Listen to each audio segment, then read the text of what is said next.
जहांगीर तरीन जब पाकिस्तान तहरीक इंसाफ में आए थे, इन्हें दुनिया का साफ शफाफ तरीन शख्स बनाकर पेश करने की कोशिश की गई थी।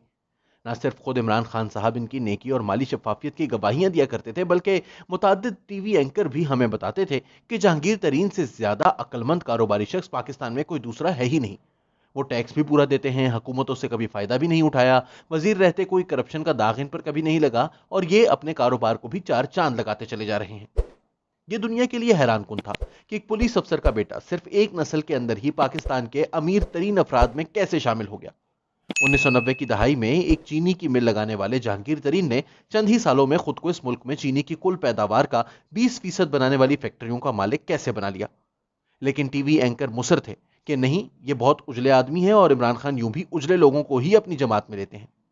उन दिनों इमरान खान साहब पर यह तनकीद की जा रही थी कि वो दूसरी जमातों से आए हुए लोटों को अपनी जमात में क्यों लेते हैं।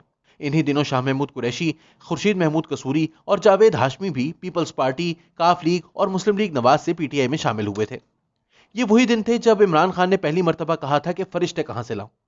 ये वही जुमला था जो 2007 में बकौल कावे मूसवी के जनरल परवेज मुशर्रफ ने उनसे कहा था, जब उन्होंने ऑक्सफोर्ड यूनिवर्सिटी में एक तकरीब के दौरान यह सवाल किया कि ब्रॉडशीट इंक्वायरी में बहुत से लोगों की फहरिस्त तैयार की गई थी, आपने वो फहरिस्त वापस क्यों ले ली। जनरल मुशर्रफ का जवाब था कि वही लोग इलेक्शन हुए तो इक्तदार में आ गए, मैं फरिश्ते कहां से लाऊं। अगले चंद साल जहांगीर तरीन इमरान खान पर करोड़ों रुपए की सरमायाकारी करते रहे।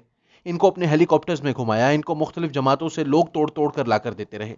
कहा जाता है कि जब नवाज शरीफ के खिलाफ पैनामा केस की इंक्वायरी शुरू हुई तो उस वक्त भी लंदन और यूएई से जो दस्तावेजात आईं, इनको निकलवाने में जहांगीर तरीन का किरदार कलीदी था। लेकिन फिर इलेक्शन से पहले ही नवाज शरीफ को नाअहल करार देने वाली सुप्रीम कोर्ट ने बकौल इमरान खान के बैलेंस करने के लिए जहांगीर तरीन को भी नाअहल कर दिया। जहांगीर तरीन के लिए ये यकीनन एक बहुत बड़ा धचका था, लेकिन वो इमरान खान के साथ रहे। 2018 का इलेक्शन हुआ तो वो खुद लड़ नहीं सकते थे। फरवरी में होने वाले जिमनी इंतखाबात में इनके फर्जंद अली तरीन भी इलेक्शन हार चुके थे। लिहाजा 2018 के इंतखाबात में इस हल्के से तरीन खानदान की छुट्टी हो गई, मगर वो इमरान खान के साथ जुड़े रहे।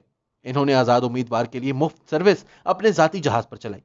इन तमाम तर खिदमात के एवज इनको ज़राअत के लिए बनी टास्क फोर्स का सरबरा मुकर्रर कर दिया गया। इस दौरान ऐसी खबरें आती कि जहांगीर तरीन ने मजीद चीनी की मिलें खरीदना शुरू कर दी हैं, तो इमरान खान और इनके साथी इनका दिफा करते। चीनी की कीमतें बढ़ती गईं, इमरान खान दिफा करते रहे, मगर फिर यकायक क्या हुआ किसी को समझ नहीं आई। एक दिन शुगर इंक्वायरी कमीशन की रिपोर्ट आई जिसमें जहांगीर तरीन साहब का नाम शामिल था। वो दिन और आज का दिन बेचारे जेर अताब हैं, कभी आ नहीं की, चुपचाप लंदन जाकर बैठ गए, इमरान खान के साथ बातचीत करते रहे और हालात साजगार होने पर पाकिस्तान भी वापस आ गए और आकर यही ऐलान किया कि वो इमरान खान की मदद के लिए आए हैं। चंद माह सुकून रहा, लेकिन अब एक बार फिर इन पर FIA का पर्चा काट दिया गया है। जहांगीर तरीन के बारे में अब कहा जा रहा है कि वो मजीद खामोश नहीं बैठेंगे। अब इनके साथ जो लोग हैं इनके नाम सामने आएंगे, वो खुलकर सामने आएंगे। 2 माह कबल एक निजी तकरीब में जहांगीर तरीन ने दावा किया था कि इनके साथ 15 के करीब MPA हैं जो पंजाब में इनके साथ ही अपना सियासी फैसला करेंगे। इसके अलावा उन्होंने कहा कि 15 मेंबरान और हैं जो इनसे राब्ता कर चुके हैं, लेकिन वो इन्हें वाज़ेह जवाब दे चुके हैं कि वो पाकिस्तान तहरीक इंसाफ के खिलाफ जाने के लिए तैयार नहीं। ताहम अब हालात तब्दील हो रहे हैं। ना सिर्फ जहांगीर तरीन ने इमरान खान को यह तंबीह की है कि मैं आपका दोस्त हूं, मुझे दुश्मन क्यों बना रहे हैं, बल्कि साथ ही उन्होंने 15 अदद PTI अरकान पार्लियामेंट को अपने घर पर मदऊ करके ये वाज़ेह भी कर दिया है कि इनके साथ एक बड़ा ग्रुप खड़ा हो सकता है। इन 15 अफराद में से 3 कौमी असम्बली जबकि 12 पंजाब की सूबाई असम्बली के अरकान हैं। इनमें झंग से ताल्लुक रखने वाले भरवाने भी हैं और मुजफ्फरगढ़ से ताल्लुक रखने वाले दस्ती भी, सरगोदा, चिन्योट, सादकाबाद, लोधरा, फैसलाबाद और लिया से ताल्लुक रखने वाले भी।